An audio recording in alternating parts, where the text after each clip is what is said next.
Hi friends, welcome to my channel. కేవలం 100 రూపీస్తోనే 1 kg cake మనం ఇంట్లోనే ప్రిపేర్ చేసుకోవచ్చు అనమాట. Chocolate cake.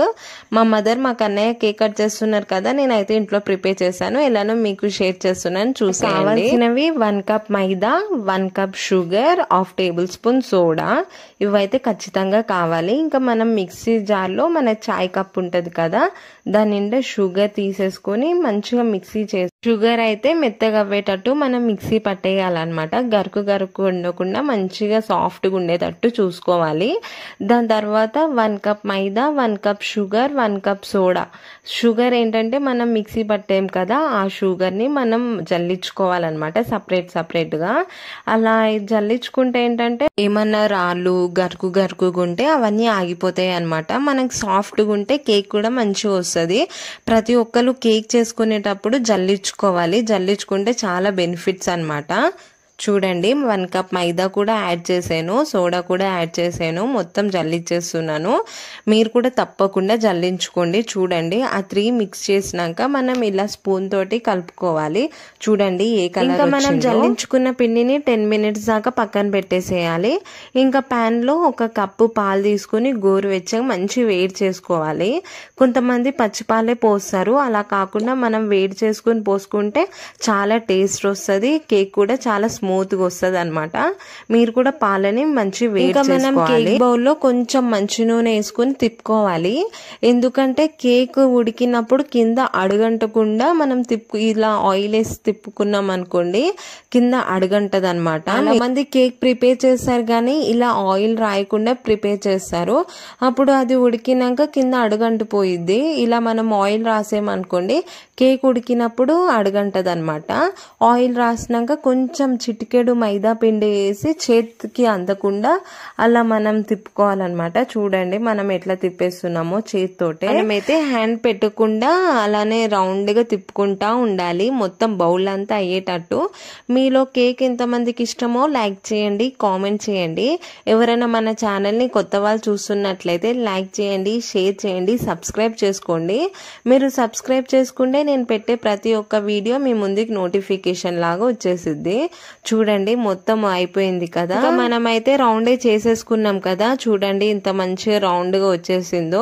హ్యాండ్ అయితే లోపల పెట్టకుండా మనం బయట నుంచే చేసేసుకున్నాం ఇలా రౌండ్ గా. ఇది చేసుకుని ఒక 5 మినిట్స్ దాకా సైడ్ కి పెట్టేసేయాలి. ఇంకా మన దగ్గర పెద్ద బగాన్ ఉంటే దానికి సగం మట్టి వరకు తీసుకోవాలి. ఇంకా స్టవ్ ది ఒక రౌండ్ ఉంటది కదండి, అది మధ్యలో పెట్టేసి ఒక 1/2 అవర్ దాకా స్టవ్ మీద పెట్టేయాలి. ఎందుకంటే బాగా వేడెక్కాలన్నమాట. మనం మట్టి పోసాం కదా, అదంతా బాగా వేడెక్కాలి. ఇంకా మనమైతే కేక్ ప్రిపేర్ చేసేసుకుందాం రండి. ఇంకా మనం మిక్సీ జార్లో 1 ఎగ్ వేసుకున్నాము. ఎగ్ ఇష్టం లేని వాళ్ళు ఎగ్ ని అవాయిడ్ చేయండి. ఇంకా మన చాయ్ కప్ ఉంటది కదా, కొంచెం మెల్తిగా మంచి నూనె పోసుకోవాలి. ఈ 2 అయితే పోసుకొని కొంచెం తిప్పాలి. దాని తర్వాత అయితే ఎంత మంచి నూనె పోసుకున్నామో సేమ్ అంతే మనం వేడి చేసుకున్నాం కదా, ఆ పాలు పోసుకోవాలన్నమాట. చూడండి ఎంత మంచి కలర్ఫుల్ గా ఉందో. ఎగ్ అంటే ఇష్టం లేని వాళ్ళైతే ఎగ్ని అవాయిడ్ చేసేయండి. ఇంకా ఈ 3 అయితే మనం మిక్సీ పట్టేస్తున్నాము. ఎంత స్మూత్గా వస్తే అంత మంచి కేక్ మనకు వచ్చేసిద్ది. చూడండి మంచి స్మూత్గా రావాలి.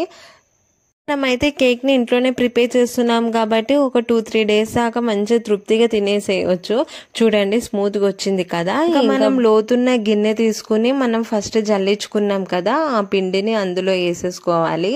మైదా, ఉప్పు, సోడా, షుగర్, ఈ 3 ఇంకా మనం కొంచెం వేడి చేసుకున్నాం కదా పాలు, కొన్ని పోసుకుంటూ ఒకటే డైరెక్షన్ లో మనం తిప్పుకోవాలి. ఎంత మంచిగా రౌండ్ గా తిప్పేస్తే అంత మంచి స్మూత్ గా వచ్చింది కేక్. డైరెక్షన్ కాకుండా అటు ఇటు తిప్పేస్తే కేక్ కి బబుల్స్ వచ్చేస్తాయి, అంత మంచి టేస్ట్ రాదు. అందుకనే ఒకటే డైరెక్షన్ లో మనం రౌండ్ గా తిప్పేసుకోవాలి. ఎంత మంచి తిప్పుకుంటే అంత మంచి టేస్ట్ వస్తుంది.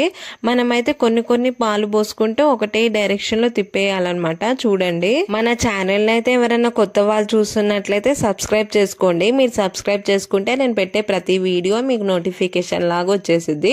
చూడండి ఎంత కలర్ఫుల్గా ఉందో. ఒకటే డైరెక్షన్లో మనం తిప్పేసుకున్నాం కదా. దీని తర్వాత మనం అయితే కేక్ బౌల్ తీసుకుని మనం తిప్పుకున్న పిండిని ఆ కేక్ బౌల్లో వేసుకోవాలి. చూడండి ఎంత స్మూత్గా వచ్చిందో. మనం హ్యాండ్ పెట్టుకుంటే మంచి స్పూన్ తోటే వేసేసుకోవాలన్నమాట. మీలో కేక్ అంటే ఎంతమందికి ఇష్టమో ఒక లైక్ చేయండి, కామెంట్ చేయండి. నెక్స్ట్ ఎలాంటి కేక్ కావాలో కూడా నాకు కామెంట్ చేయండి. నేనైతే తప్పకుండా ఆ కేక్ తోటి మీ ముందుకు వచ్చేస్తాను. అయితే మనమే ప్రిపేర్ చేస్తున్నాం కాబట్టి చాలా హ్యాపీగా తినేసేయచ్చు. చూడండి బౌల్లో వేసుకున్నాక కొంచెం కింద కొట్టాలి. అలా కింద కొడితే బబుల్స్ అనేది రాదనమాట. ఇంకా మనం హాఫ్ అన్ అవర్ ముందు స్టవ్ మీద పెట్టాం కదా మట్టి బాగాను. అది వేడెక్కాక మనం కేక్ బౌల్ తీసుకుని దాని లోపల పెట్టేసేయాలి. 30 minutes మంచిగా ఉడకాలన్నమాట. గాలిపోకుండా గిన్నె పెట్టేసాను. ఇప్పుడైతే క్రీమ్ ప్రిపేర్ చేస్తున్నాను. నేనైతే ఒక ఓరియో బిస్కెట్, 1 కప్పు పాలు, 1 కప్పు షుగర్, ఈ 3 మనం మిక్సీ పట్టేయాలి. మనం మంచిగా మెత్తగా మిక్సీ పట్టేసి అదే మనకి మంచి క్రీమ్ అయిపోయింది అనమాట. దాని ఎక్స్ట్రా ఇంగ్రీడియంట్స్ ఏం అవసరం లేదు. చూడండి హాఫ్ అన్ అవర్ అయింది. నేనైతే ఉడికిందా లేదా అని టెస్ట్ చేస్తున్నాను.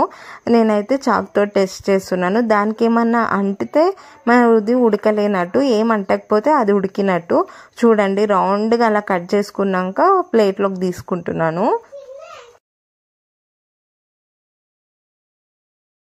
ఇంకా మనకి ఫైనల్గా ఎమ్మీ కేక్ ప్రిపేర్ అయిపోయింది. చూడండి చాలా బాగుంది. ఇట్లా టచ్ చేస్తే మాత్రం చాలా స్మూత్గా ఉంది. ఇంకా మనం ప్రిపేర్ చేసుకున్న క్రీమ్ ఉంది కదా ఓరియో, అది కూడా యాడ్ చేసేస్తున్నాను. చాలా బాగుందండి. ఓన్లీ క్రీమ్ అన్న మనం నోట్లో పెట్టుకుంటే చాలా స్మూత్గా ఉంది. ప్లీజ్ అండి నా ఛానల్ని లైక్ చేయండి, షేర్ చేయండి, కామెంట్ చేయండి, సబ్స్క్రైబ్ చేసుకోండి. మన ఛానల్ని సపోర్ట్ చేస్తారని నేను అనుకుంటున్నాను. అలానే మర్చిపోకండి. ఇలా మనం యాడ్ చేసుకున్నాక క్రీమ్ని ఒక హాఫ్ అన్ అవర్ దాకా మనం ఫ్రిడ్జ్లో పెట్టేసేయాలి. ఎందుకంటే క్రీమ్ అనేది మనకి చేతికి అంటకుండా. హాఫ్ అన్ అవర్ తర్వాత మనం తీసి చూస్తే చాలా బాగుంటుందండి. సేమ్ బేకరీ స్టైల్లో వచ్చేసింది మనకి. ఇంకా ఫైనల్గా మా మదర్ మా కన్నయ్య అయితే కేక్ కట్ చేస్తున్నారు. వాళ్ళకైతే హ్యాపీ బర్త్డే చెప్పేసేయండి. థ్యాంక్స్.